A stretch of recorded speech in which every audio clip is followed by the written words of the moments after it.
6,293 crores, 6,345 crores और बढ़ाए ST 1,19,706 crores, 1,24,909 crores, now 5,113 crores अधिक we have increased it.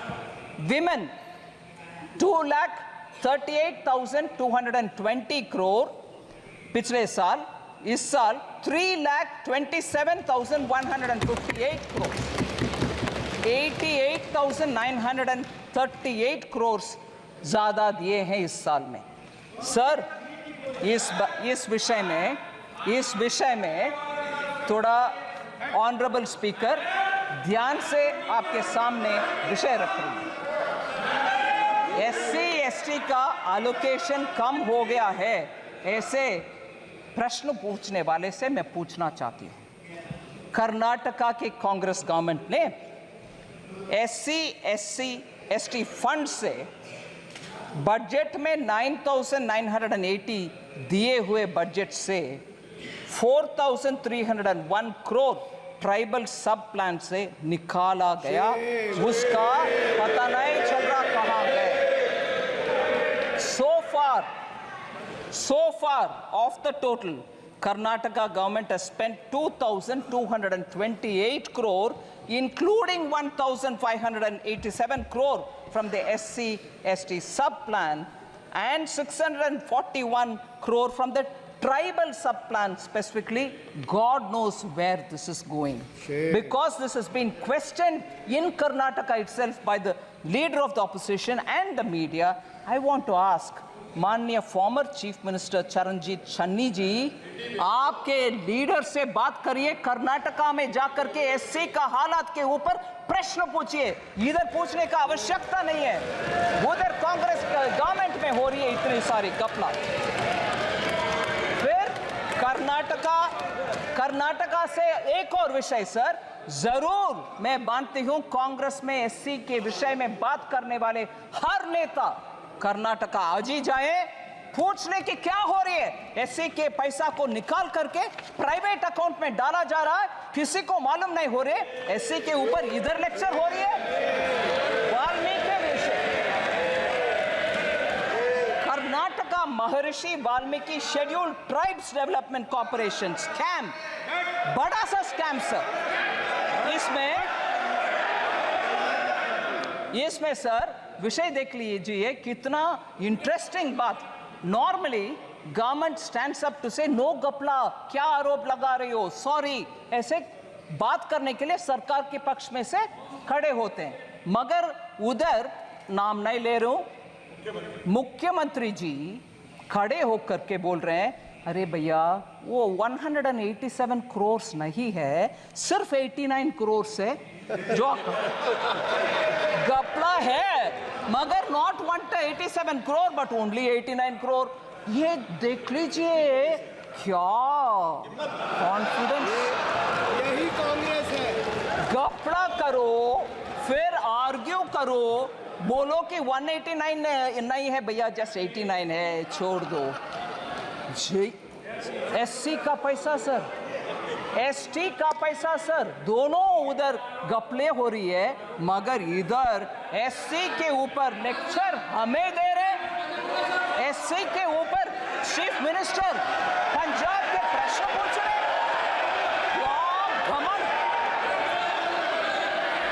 In the past BJP government, how many scams have been occurred? Sir,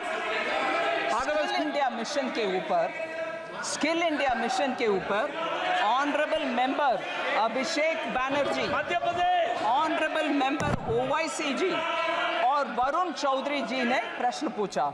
I want to highlight 3 honourable members, Abhishek Banerjee ji, OIC ji और वरुण चौधरी जी ने प्रश्न पूछा. In the last decade, क्योंकि digital public infrastructure इतना necessary हो गया है, skilled India digital hub में कैसे क्या है विषय, उनका कंसर्न है. स्किल इंडिया मिशन में सक्सेस नहीं हुआ. मैं उनको जेंटली बोल सकती हूँ, इन the last decade the employment of Indian youth has increased sharply. rising from 34% in 2014 to 51% in 24. ये सब क्योंकि उनका स्किलिंग हुआ, उनके अपग्रेडिंग ऑफ स्किलिंग हुआ, उसके वजह से वो आगे आना संभव बन रहे हैं।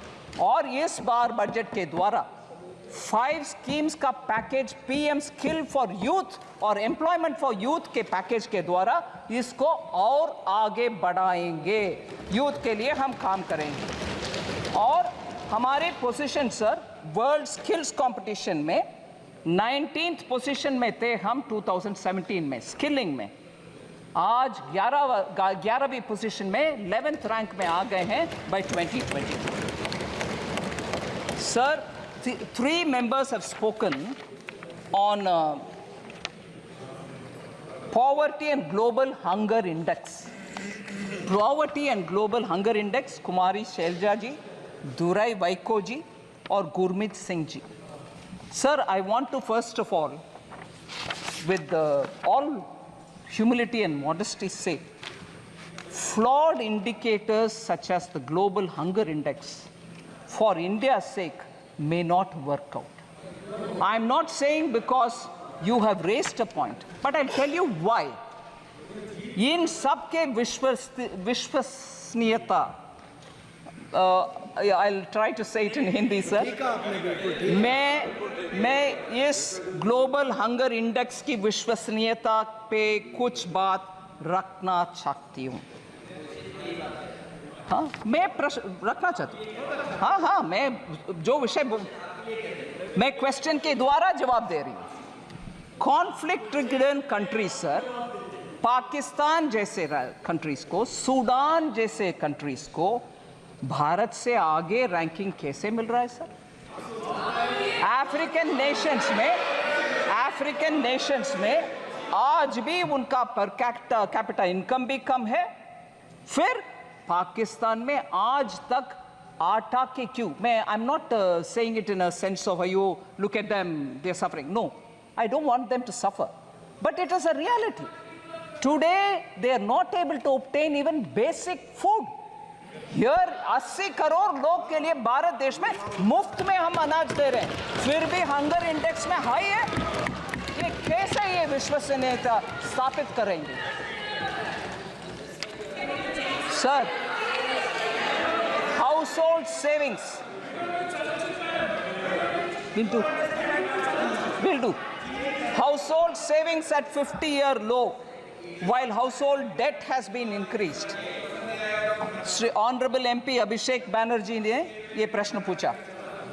Sir, year-wise accumulation, this is very interesting data, sir. I request the honorable members to kindly pay attention to this fact.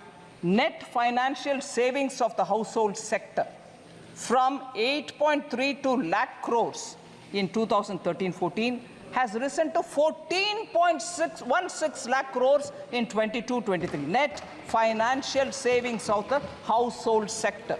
This is an increase of 70%.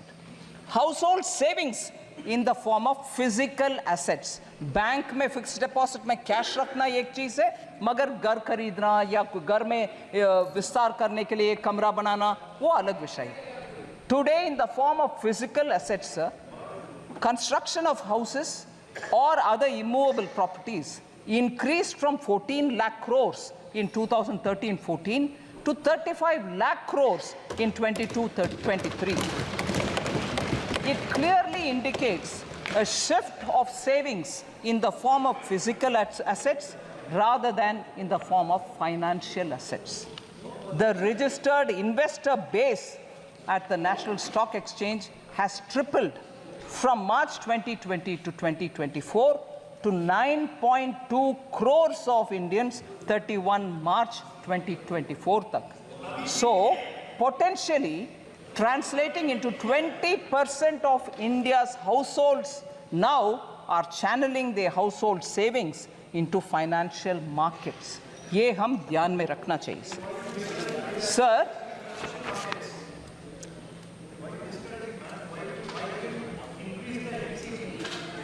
I'll come to that. I'll certainly come to it.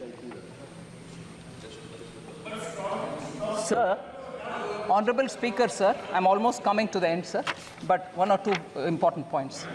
Sir, I thought you wanted the answers. I thought you wanted the answers. Sir, lack of transparency in budget. Lack of transparency in budget was the issue raised by Honorable Member N.K. Premchandran. I want to highlight the facts, sir. In fact, it is completely the opposite of what used to prevail under UPA. And I'll give you examples with which I want to say this charge, lack of transparency in budget, should actually be posed by N.K. Premchandran ji to UPA budgets. Sir, all the details have already been provided. I'm not going to say what is revenue